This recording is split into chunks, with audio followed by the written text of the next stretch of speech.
এখানে একটা নতুন দোকান বোধহয় উদ্বোধন হলো। বিজনেস তো আগে থেকেই চলছিল, বাট সবটাকে ভালো করে ডেকোরেট করে বড় করে উদ্বোধন করা হলো এমআর এন্টারপ্রাইজ নামে, যেনার দায়িত্বে মেনলি রয়েছেন আমাদের এখানকার মুস্তাফিজুর ভাই।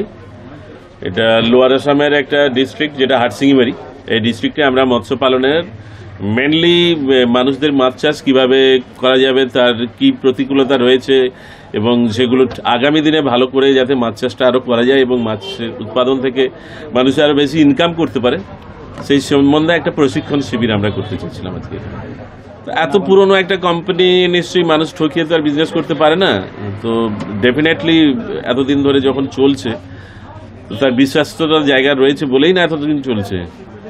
এটা আজকে নতুনও নয়, অনেকেই রেজাল্ট পেয়েছেন এবং ভালো আউটপুট আছে। এবছর আমরা একটু বেশি ফোকাসড রয়েছে এবং ফুল প্লেজে রয়েছে, কারণ মেন জিনিস আমরা যেটা প্রবলেম পাচ্ছি, চাষিরা খাওয়াচ্ছেন কিন্তু সঠিক বিজ্ঞানটাকে মেনে কেউ করেননি আর কি। আমাদের মেন উদ্দেশ্য যে সায়েন্টিফিকভাবে কালচার করুন এবং সময় কম লাগবে, মাছ বেশি উৎপাদন হবে, আপনারা প্রফিট বেশি করতে পারবেন। দেখুন, মাছ চাষ তো বহু পুরনো পদ্ধতি। আমরা যদি বহু পুরনো প্রাচীনকাল থেকে মৎস্য চাষের সঙ্গে সব মানুষেরা যুক্ত আছে, কিন্তু আমরা যেখান থেকে আসছি বিজ্ঞানসম্মতভাবে যে মাছ চাষ যে কীভাবে করা যায়, কীভাবে অর্থনৈতিকভাবে মাছ চাষ করে অর্থনৈতিকভাবে লাভবান করা যায়। আজকে মাছের রেট, এখানে মাছের প্রাইস 250 টাকা পার কিলো, 1 কেজি সাইজের রুই মাছের প্রাইস। সেটাকে যদি আমরা আরও মাছ চাষটাকে ডেভেলপমেন্ট করতে পারি, তাহলে কি হবে, আমাদের এখানে উৎপাদনটা বাড়ানো সম্ভব হবে।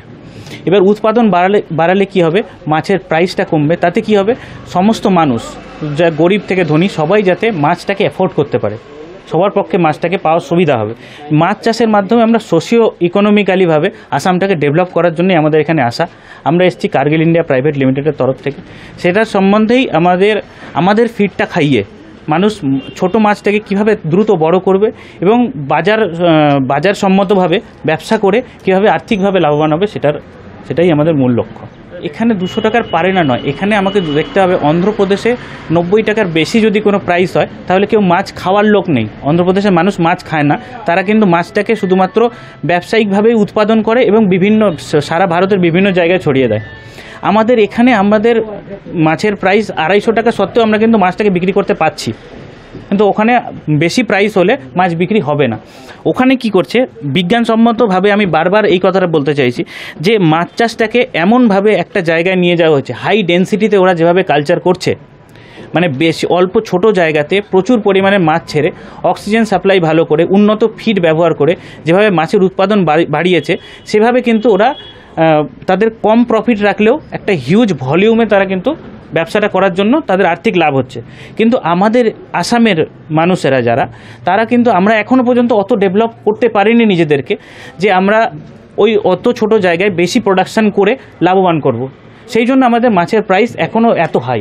দেখুন, একটা পুকুর যদি আমি চাষ করা শুরু করি, যদি সঠিকভাবে চাষ করা যায়, তার একটা ক্যাপাসিটি থাকে।